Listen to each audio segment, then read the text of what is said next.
Bonjour à tous, Céline Jankowski de Profil et d'Expert pour ce nouveau café avec un expert. Je suis ravie de vous retrouver à nouveau, comme tous les lundis matins à 10 heures pour parler immobilier avec un professionnel, immobilier et autres, parce que ça nous arrive aussi de parler d'autres sujets. Donc, bienvenue à chacun. Je vous laisse le temps de vous connecter. Lorsque vous arrivez pour nous retrouver, n'hésitez pas à nous faire un petit coucou. Je vérifie juste que sur Facebook, le live est en cours. C'est bon. Voilà, donc on nous voit sur Facebook. Tout est bon. Alors, bienvenue. Je vois qu'il y a déjà quelques personnes qui se connectent. N'hésitez pas à nous faire coucou. Chaque lundi, donc, un professionnel vient parler avec nous d'un sujet. Sauf qu'une fois par mois, je me réserve la possibilité de faire un question-réponse avec vous. Et je voulais simplement vous dire que la semaine prochaine, je ferai un question-réponse au sujet du nouvel algorithme de Facebook. Parce que, voilà, les choses ont changé avec Facebook. Et je vois que certains paniquent un petit peu. On voit des messages passer dans tous les sens, partagez, donnez-moi un commentaire, etc. Donc, voilà, je voulais faire le point avec vous là-dessus. Donc, préparez vos questions pour la semaine prochaine parce que j'y répondrai avec grand plaisir. Alors, nous avons déjà quelques personnes qui se connectent.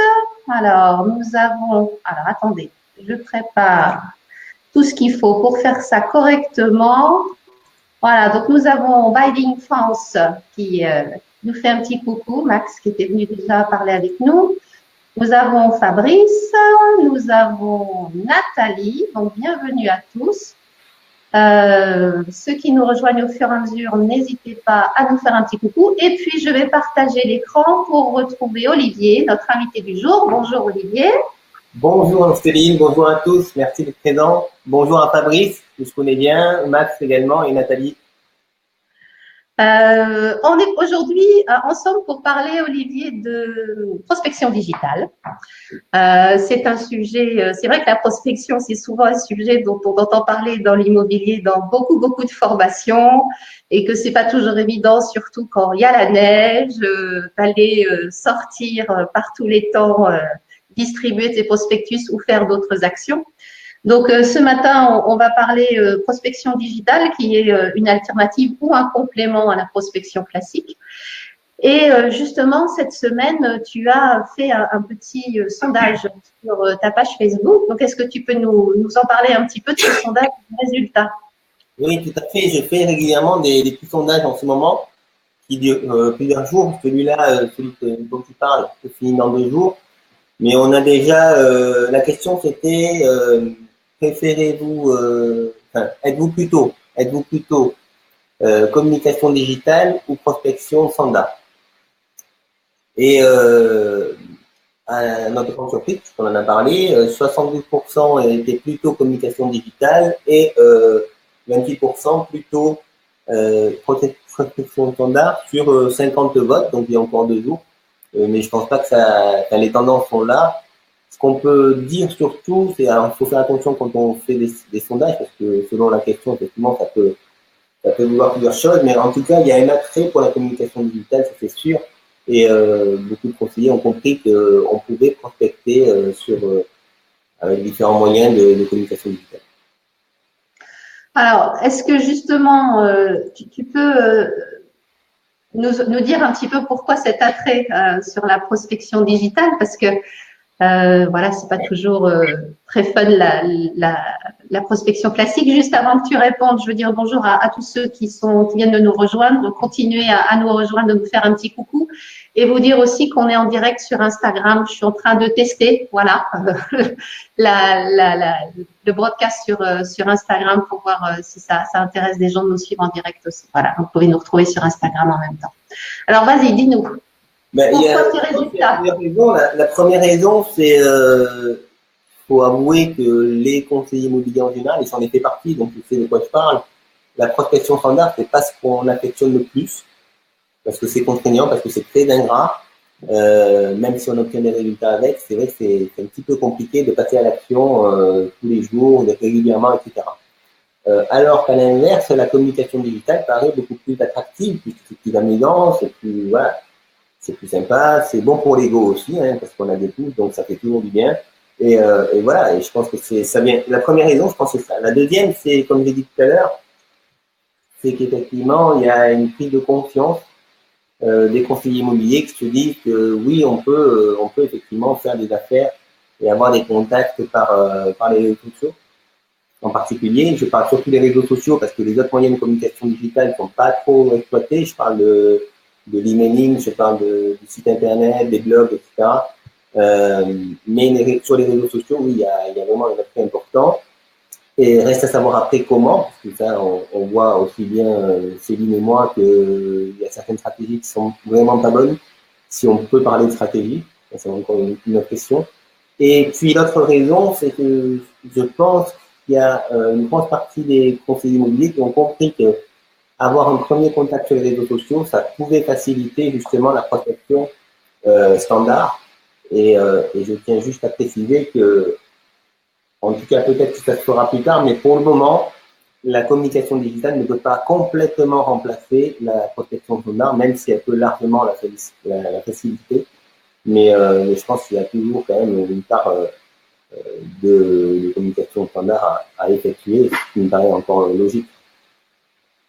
Alors moi, je suis d'accord avec ce que tu dis. Je crois que c'est le point suivant qu'on va aborder, c'est la stratégie à mettre en place pour récolter des contacts et des prospects. Et puis aussi la complémentarité entre la prospection classique et la prospection digitale. Je crois que l'une ne peut pas se faire, enfin, ça ne peut pas être que l'une ou que l'autre, mais que maintenant les deux sont importantes et qu'on doit avoir des stratégies spécifiques pour les deux. Donc, est-ce que tu peux déjà nous parler d'une stratégie? Est-ce que tu peux nous donner quelques exemples de choses pertinentes ou percutantes à faire? Et vous aussi, si vous êtes en direct, si vous avez testé des choses et qu'elles fonctionnent, n'hésitez pas à nous laisser un petit commentaire ou poser une question spécifique sur la prospection digitale parce que c'est aussi intéressant de partager avec vous vos pratiques habituelles. Alors, Mais en fait, il y a évidemment beaucoup de stratégies possibles. Ce qu'il faut retenir dans la stratégie, ce qu'il faut retenir, c'est que c'est comme, pour faire très simple, mais on a prévu, je peux le dire déjà, Céline, je fais un petit teasing, mais on a prévu une petite surprise qu'on va vous annoncer à la fin, où on développera justement ces points-là. Donc restez jusqu'à la fin pour savoir de quoi on est en train de parler. Mais concrètement, au niveau de la stratégie, c'est comme, si vous voulez, quand on met en place une stratégie marketing standard, la communication digitale, c'est la même chose, sauf qu'il y a des principes un petit peu différents, il y a quelques règles qui sont un petit peu différentes, mais ça s'apprend. Et je crois que s'il y a un message que j'aimerais délivrer aujourd'hui, et je pense pas que c'est Céline qui va me contredire, c'est que ça s'apprend et que si vous l'avez pas appris, c'est compliqué de la mettre en place tout seul. Donc la stratégie, effectivement, on ne pourra pas en parler aujourd'hui de manière développée, mais une chose est sûre. Alors, je vais donner quand même une clé, parce que Céline va se dire sinon il s'en sort un petit peu facilement là. C'est le contenu qui fait le contenu est une grosse partie de la stratégie, c'est-à-dire que quels que soient les moyens de communication digitale que vous utilisez, il faut que vous ayez un contenu attractif pour vos clients. Si vous avez un contenu attractif, vous allez être suivi sur les réseaux sociaux, vous allez collecter des emails, vous allez même collecter des SMS, on en parlera, ou autres moyens de communication. alors on a Max là de Biden qui nous dit une prospection digitale se doit être anticipative. Donc c'est vrai que comme toute stratégie, il faut anticiper un peu les choses et puis savoir où l'on veut aller, pourquoi on fait les choses. Mais ça, il y a pas que pour la stratégie de la prospection digitale qu'on doit faire ça. Et moi, ce que je dirais qui est important, parce qu'on en a parlé beaucoup justement pour préparer la petite surprise à la fin, parce que voilà, il y en a certains qui disent qu'on est trop fort parce qu'il faut attendre jusqu'au bout pour, pour avoir la surprise. C'est une bonne réaction, Franck, merci. C'est vrai que ce qui est important, moi, je trouve, ce sont les listes, parce que prospecter, c'est finalement avoir des noms. Alors, on a des noms, mais ces noms correspondent à des personnes. Et les personnes derrière, elles ont des spécificités. Soit elles habitent dans une zone géographique précise, soit ce sont des clients, d'anciens clients, des ambassadeurs potentiels. Donc, Sur Facebook, par exemple, c'est un outil magnifique parce que tous les amis que vous avez, vous pouvez les catégoriser en listes. Et un ami peut faire partie de plusieurs listes. Donc, quand vous faites de la prospection digitale sur Facebook ou sur Instagram, c'est pas bien compliqué d'organiser les choses en disant, admettons, anciens clients. Donc, anciens clients, c'est toujours intéressant de rester en contact avec eux parce que ils peuvent vous recommander, ils peuvent faire de la promotion pour vous si tout s'est bien passé. Et pourquoi pas régulièrement dédier un contenu pour les anciens clients. Voilà. Si vous avez quand vous prospectez, vous faites quelquefois une rue ou un quartier, ben, pourquoi ne pas aussi organiser votre liste par rapport à une zone géographique précise? Et du coup, vous savez que si vous cherchez un bien pour un client dans une zone précise, et ben vous pouvez cibler aussi votre prospection par rapport à cette zone-là. Donc, il y a des outils qui sont pas utilisés correctement alors qu'ils sont pas compliqués à utiliser. Donc, tout ça aussi, on le verra pour la surprise de la fin de ce café avec un expert. Mais voilà, il y a plein de choses simples à mettre en pratique qui ne sont pas forcément utilisées. Si tu me permets, oui. Et, en fait, il y a 5 étapes quand on met une action de prospection en marche. Quand on décide de faire une action de prospection, qu'elle soit digitale ou pas, ou standard, la première étape, c'est la cible. Donc, savoir à qui on va s'adresser et quel est l'objectif. C'est la deuxième étape, quel est l'objectif de la prospection. Ça, c'est important comme étape. Voilà. Donc, quel est l'objectif? Parce que, aussi bien pour la prospection standard que pour la prospection digitale, parfois, ça n'a pas l'air évident.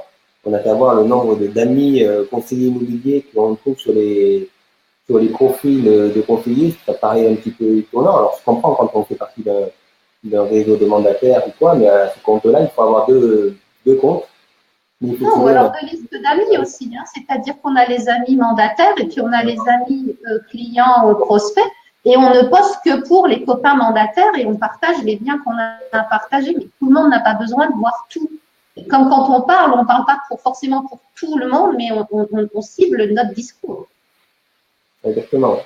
Et du coup, alors ça c'est la deuxième étape, c'est l'objectif. La troisième étape, c'est l'action de prospection en elle-même, c'est-à-dire quelle action je vais choisir, soit du phoning ou utiliser les réseaux sociaux ou autre. Ensuite, on a le message, donc le contenu pour la communication digitale, et le support qui va être le support, qu'est-ce que j'ai utilisé et de quelle manière je vais l'utiliser. Est-ce que j'utilise une image, est-ce que j'utilise une vidéo, est-ce que je fais voilà, une story. Donc, c'est les 5 étapes, les cibles, objectifs, action de prospection, message et support. Voilà. Ça s'applique pour tous les moyens de prospection. Alors, sur les cibles, bon, c'est important de savoir qui on cible. Sur les objectifs, je crois que là, il y a vraiment, c'est vraiment un point super important à aborder parce que sur la communication digitale, on se rend bien compte que c'est souvent ce qui manque. C'est-à-dire que, voilà, combien de fois, là, encore cette semaine, j'ai reçu, alors attends, hop. Encore cette semaine, j'ai reçu des invitations de personnes qui mettent leur carte de visite. Et c'est très bien, hein, en photo, carte de visite, parce que vous avez un projet immobilier dans la région, etc. Mais la région de laquelle ils le font, c'est Lyon. Et moi, j'habite Libourne, à côté de Bordeaux. Alors, pourquoi est-ce que moi, j'ai reçu... pourquoi est-ce que moi j'ai été invitée à voir ce poste-là? Et c'est aussi un des problèmes.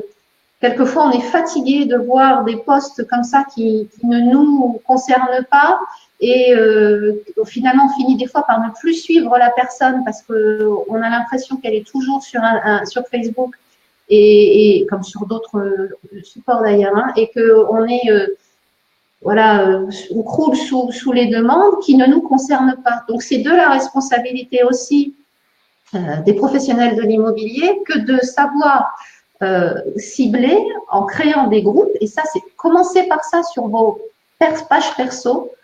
Si vous avez une chose à faire là de urgence, c'est d'aller créer des groupes sur votre page perso. C'est pas compliqué. Vous cliquez sur la gauche, vous avez des amis, vous demandez à voir tous vos amis, vous allez voir qu'il y a un onglet pour créer des groupes. et faites-le parce que vous allez gagner en rapidité d'exécution et surtout vous allez être pertinent parce que vous allez envoyer des contenus qui vont être pertinents pour les personnes auxquelles vous les aurez destinés.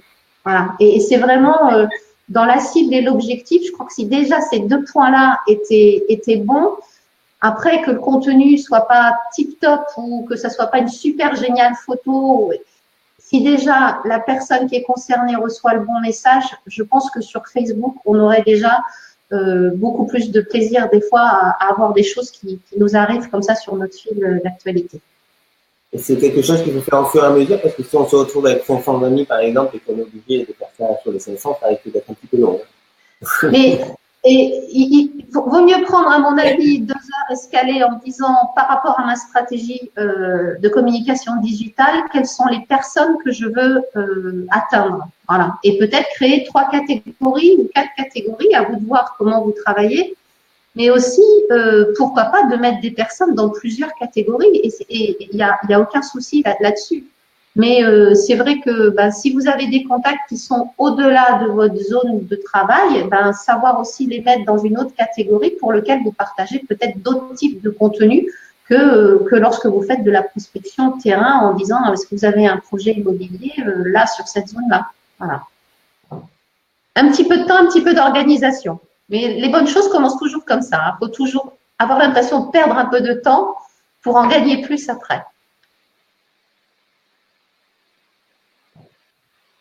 Alors, Olivier, le point suivant qu'on pouvait parler, c'était l'organisation des contacts donc pour la cible. Et je t'avais parlé aussi d'une technique que j'ai vue hier sur un site de formation qui s'appelle le 24-7-30. Je l'ai partagé avec toi tout à l'heure et tu m'as dit que tu ne la connaissais pas forcément. Je ne sais pas si tu en avais entendu parler.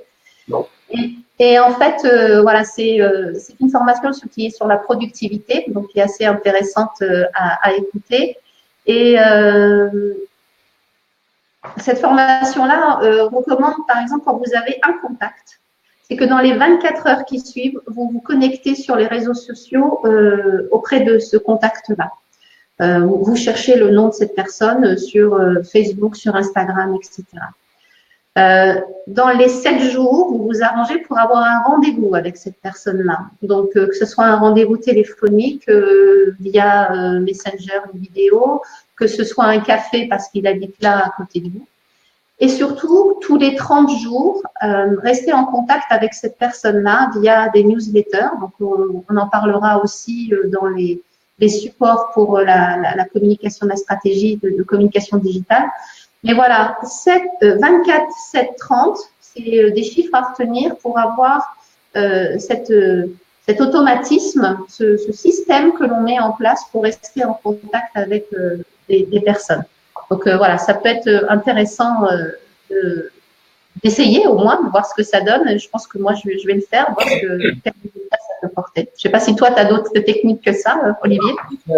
Déjà, ce qu'on peut dire, c'est que prendre le réflexe vraiment d'inviter toutes les personnes qu'on rencontre, que ce soit les prospects, que ce soit les clients, les anciens clients, les ambassadeurs, il faut effectivement les inviter sur les réseaux sociaux parce que c'est le meilleur moyen d'entretenir une relation avec eux sans que ça nous demande beaucoup de temps, puisqu'ils nous voient agir, ils nous voient faire des choses, etc. Et c'est ça qui va faire qu'à un moment donné, on va développer notre image et notre notoriété.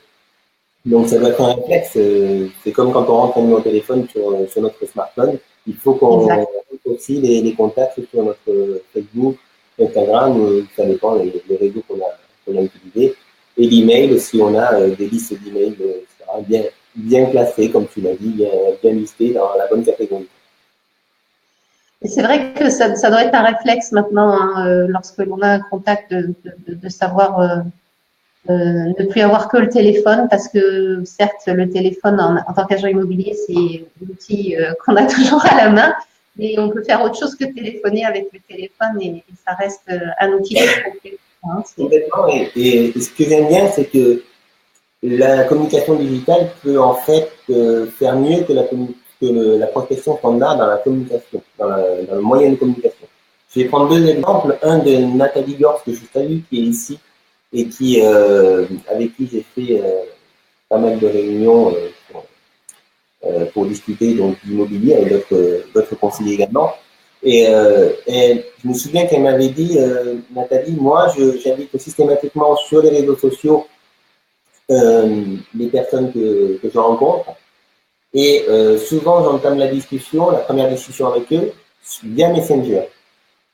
Et c'est vrai que Messenger est un moyen moins intrusif que le téléphone de communiquer avec ses prospects, avec ses clients. Et j'avais bien aimé cette remarque-là de Nathalie qui disait que ça facilitait grandement la communication et qu'après, elle pouvait passer sur un mode de prospection standard ou en tout cas de communication standard. Le deuxième exemple, c'est un patron d'agence que je connais bien et qui me disait que lui avait imposé à tous ses conseillers immobiliers de faire les comptes rendus de visite et les comptes rendus commerciaux via Messenger ou Skype, en tout cas en vidéoconférence. Et je trouve ça aussi excellent comme moyen parce que la communication est beaucoup plus facile quand on voit la personne de visu, il y a beaucoup plus de choses qui passent. Que le téléphone, c'est vrai que c'est compliqué, on est coupé d'un certain nombre d'informations non verbales qui sont quand même super importantes. Oui. Et du coup, on est forcément plus performant quand on est dans ça. C'est clair que la visioconférence, la visioconférence par Messenger ou par d'autres supports, WhatsApp ou d'autres, hein, ça peut être intéressant pour aussi, à mon avis, pour lier des liens plus forts avec la personne, parce que quand on se voit, on voit les mimiques, on voit le sourire, ou si ça va pas, ça permet d'analyser autre que les mots et la voix. Et c'est vrai que l'attitude est importante aussi pour ça. Alors, on a des commentaires. On a David Lemoine qui nous dit vidéoconférence avec les clients, faut-il encore qu'ils maîtrisent l'outil? Ça, c'est vrai qu'il peut y avoir le problème. Bonjour David, en fait. Merci d'être là. En fait, c'est pas très compliqué aujourd'hui quand même. L'outil vidéoconférence, encore une fois, WhatsApp, je pense que tout le monde sait l'utiliser. Skype, beaucoup aussi. Ça dépend peut-être de l'âge des personnes que tu as en face, c'est-à-dire que tu as peut-être des personnes plus âgées qui sont pas forcément derrière leur écran et qui prennent le téléphone plus que la visioconférence. Donc, voilà, si on est sur une zone rurale qui effectivement qui est désertée de jeunes et qui est composée d'une majorité de retraités, c'est sûr qu'on ne va pas utiliser forcément ce moyen de communication de manière systématique, mais on peut quand même l'utiliser dans la plupart des marchés. Mais sur ton marché, David, tu peux l'utiliser, puisque le bien David et son secteur, je pense que sur ton secteur, tu peux l'utiliser. Et David est quelqu'un de toute façon, qu'il a reçu, je pense que lui, qui utilise beaucoup la vidéo aussi. Voilà, qui utilise très bien les réseaux sociaux, avec son style, à sa manière, avec l'authenticité. Ça aussi, on l'a pas dit, Céline, l'authenticité, c'est hyper important quand on communique sur les réseaux sociaux. Pas jouer un rôle, communiquer comme on veut. On a Nathalie Gors qui commente aussi, moi je vais proposer 24, 7, 30 et Nathalie dit que pour elle c'est 2 heures, 48 heures et 10 jours. Alors voilà, c'est un système encore plus rapide que celui dont j'ai eu connaissance hier. Mais voilà, c'est une belle organisation et c'est vrai que c'est important peut-être de systématiser des choses comme ça, c'est-à-dire que on a un contact 2 heures après, on est sur les réseaux sociaux en contact, 48 heures après, il y a eu un coup de fil ou l'appel via Messenger en vidéoconférence. Et puis, tous les 10 jours, un petit mail, un petit SMS. La technologie permet vraiment d'aborder les gens sous différentes formes de communication. Et je pense que c'est important d'utiliser toutes les possibilités qui sont mises à notre disposition et les tester aussi parce que certains peuvent être, comme disait David, plus à l'aise avec que du téléphone, d'autres vont être plus facilement joignables par SMS, d'autres vont préférer les emails et on le voit avec nos clients, il y a certains, on sait, c'est même pas la peine d'envoyer un email parce qu'ils courent sous les emails, ils vont pas le lire, alors que le SMS, sous les 2-3 heures, on a une réponse. Donc, voilà, ça aussi, ça fait partie de la stratégie et du ciblage des critères à garder en tête par rapport à des clients. Oui. Tu parlais des SMS, tu sais que, parce qu'on parle beaucoup ensemble, mais tu sais que je suis en train pas d'abandonner, mais en tout cas, je peux mettre je fais une alerte sur l'utilisation de l'email. En fait, ce qu'il faut comprendre, c'est que la communication digitale, ça va très très vite. C'est-à-dire que tout va très vite, les mœurs vont très vite, les habitudes vont très vite. Et aujourd'hui, on peut vous demander de récolter de l'email, c'est une bonne chose à faire. Par contre, quand vous allez communiquer via des listes importantes d'emailing, vous allez avoir des taux de retour qui vont être extrêmement faibles. Et aujourd'hui, pour ma part, en tout cas, j'ai des taux de retour qui sont pas mauvais, mais qui sont de l'ordre, qui sont dans la moyenne, c'est-à-dire qu'en moyenne, en taux d'ouverture, j'ai 20%. Ça veut dire que j'envoie 100 emails et il n'y en a que 20 personnes qui ouvrent l'email. Si j'ai fait dans l'email un appel à l'action, c'est-à-dire j'ai mis un lien pour diffuser une information, même gratuite, hein, tout à fait gratuite, intéressante, etc., ben, je vais avoir au final que 8% de clics, en moyenne. Alors que si j'utilise le SMS, je sais que je vais avoir plus de 80% d'ouverture. Et sur les clics, j'ai pas encore suffisamment de chiffres pour vous donner des chiffres. Je suis en train de les utiliser, mais j'ose espérer que ça sera vraiment meilleur. Donc justement, je faisais voir le commentaire de David qui dit je travaille beaucoup avec les SMS, c'est très réactif. Donc ça, je n'en doute pas parce que je pense que les gens sont reçoivent moins de SMS par rapport à c'est plus intime finalement le SMS pour l'instant. Et on a Franck qui nous dit que faire si pas de réponse. Alors moi, je lui dirais varier les outils de communication, comme on vient de dire, c'est-à-dire passer peut-être de l'un à l'autre, tenter un coup le SMS, un coup l'email, peut-être d'autres façons de les joindre. On a Nathalie. Essayez de comprendre pourquoi il n'y a pas de réponse. Hein. Parfois, il n'y a pas de réponse, c'est volontaire. Oui, parce qu'on n'intéresse pas aussi. Le plus important, c'est de mettre de l'humanité dans la technologie. C'est le secret, nous dit Nathalie. Et ça, c'est vrai. C'est vrai que c'est important de garder en tête que c'est pas parce qu'on fait de la communication digitale que on n'est plus en relation avec les gens. Bien au contraire.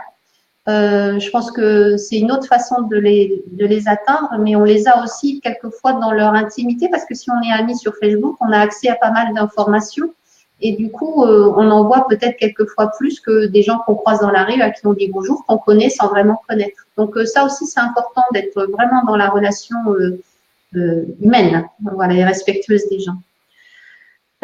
Franck nous demande quelle accroche. Ben, ça dépend pourquoi, je dirais.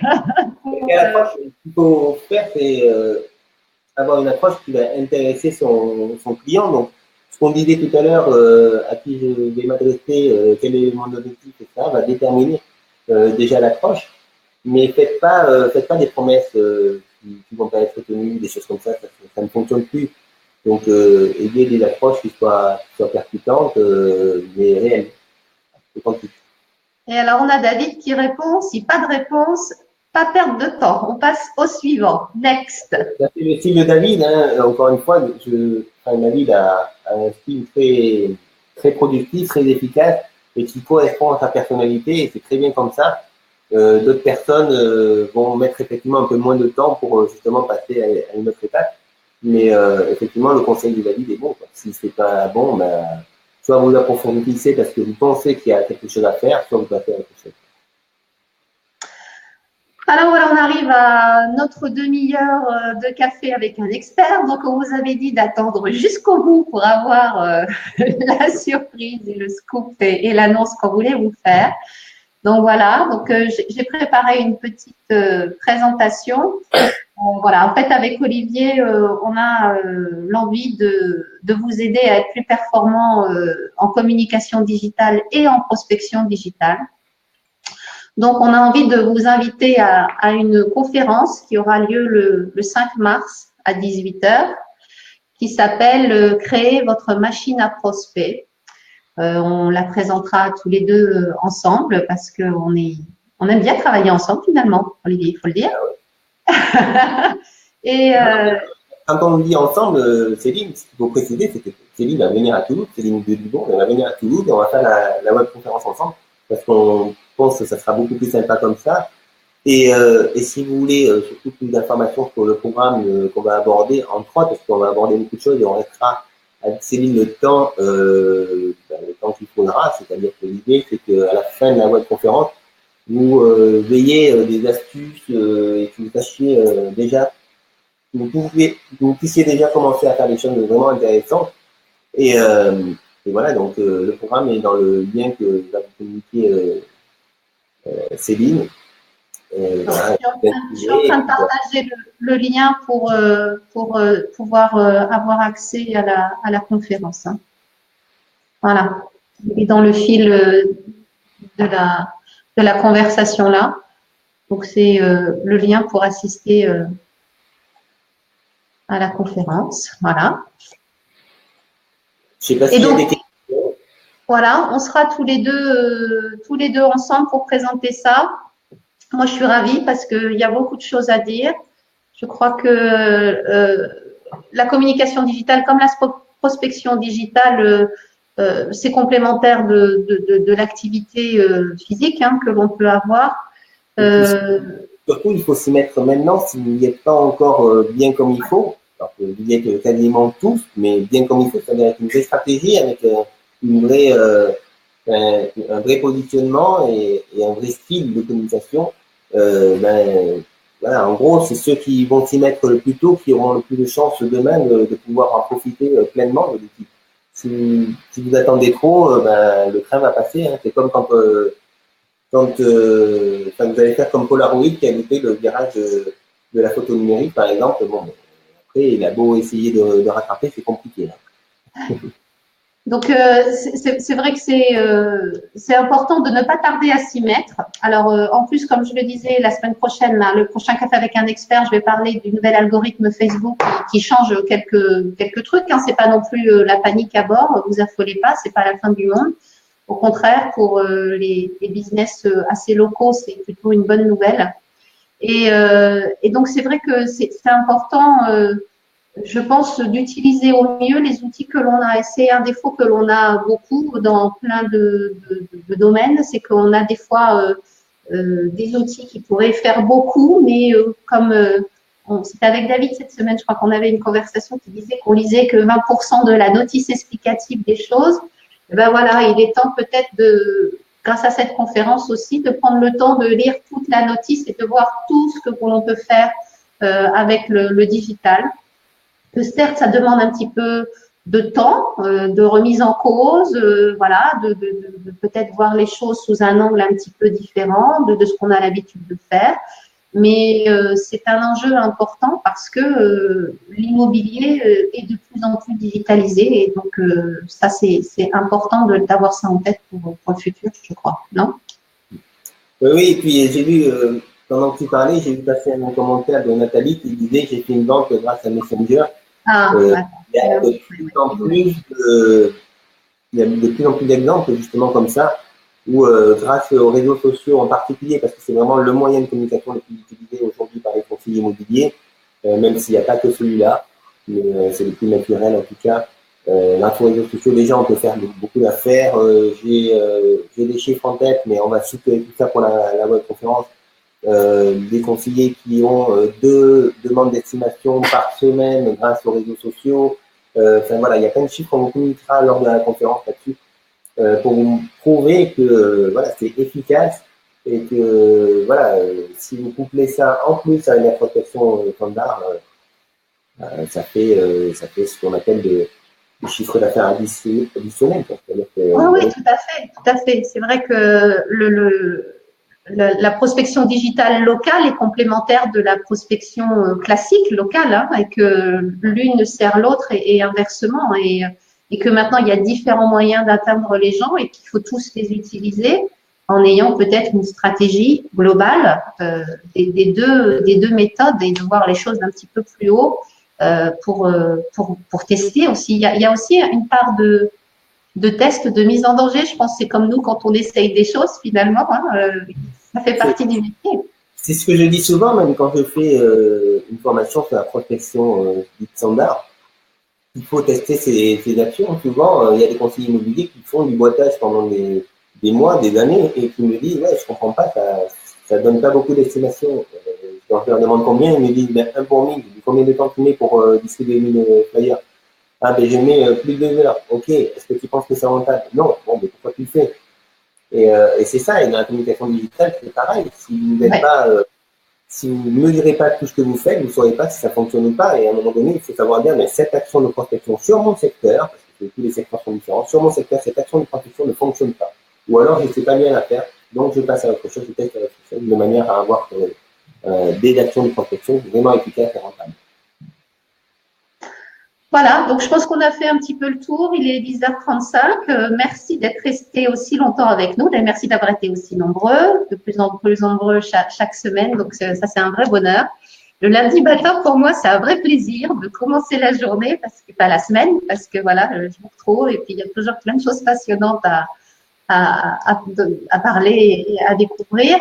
Sur Instagram, on a été suivi par quelques personnes. Donc voilà, ça fonctionne. Vous pouvez faire aussi des lives sur Instagram. Voilà le conseil de la semaine. N'hésitez pas. Donc Olivier, on va nous communiquer sur cette conférence dans les prochains jours. Vous avez le lien dans le fil ici. N'hésitez pas à vous inscrire et puis à partager le lien avec toutes les personnes qui vous semblent susceptibles d'être intéressées par le sujet, parce que on va vraiment là vous donner des outils, des clés, des petites choses à mettre en place qui sont pas forcément compliquées à mettre en place, mais qui feront la différence. Est-ce que tu vois autre chose à ajouter, Olivier? Dis-moi. Non, je suis d'accord avec David qui dit le lundi au soleil, c'est exactement ça. On va commencer à faire les Claudel maintenant. Je suis impatient de vous retrouver le 5 mars, voilà, pour cette bonne conférence. C'est une première pour moi et pour Céline aussi, une bonne conférence en duo. Voilà, donc très impatient de vivre cette expérience avec vous. Ouais, ça va être super, super, voilà. Alors on a des merci. Bah, écoutez, merci Jonathan d'avoir été là avec nous. Merci David, merci Nathalie, Franck, voilà tous ceux, Max et les autres. On est ravis de vous accueillir. On espère vous retrouver le 5. Et puis voilà, d'ici là, on va vous souhaiter une bonne semaine. Merci Fabrice aussi d'avoir été là. Je voulais Carole, très bien. Donc, merci à tous. Je voulais juste vous dire que je vous propose de parler du nouveau algorithme. Voilà, je cherchais le terme de Facebook la semaine prochaine à 10h en direct sur le café avec un expert. Donc, si vous avez des questions, n'hésitez pas à me les envoyer avant ou bien à me les poser lundi matin à partir de 10h. Je vais vous donner en fait les grandes lignes des modifications et puis comment faire face à ces modifications pour que vous ayez tous les outils pour réussir. Voilà. Olivier, je te souhaite une belle semaine sous le soleil. Oui, merci à tous. À très bientôt. Belle semaine à tout le monde. Et on vous dit à lundi prochain, à la même heure. Bye bye.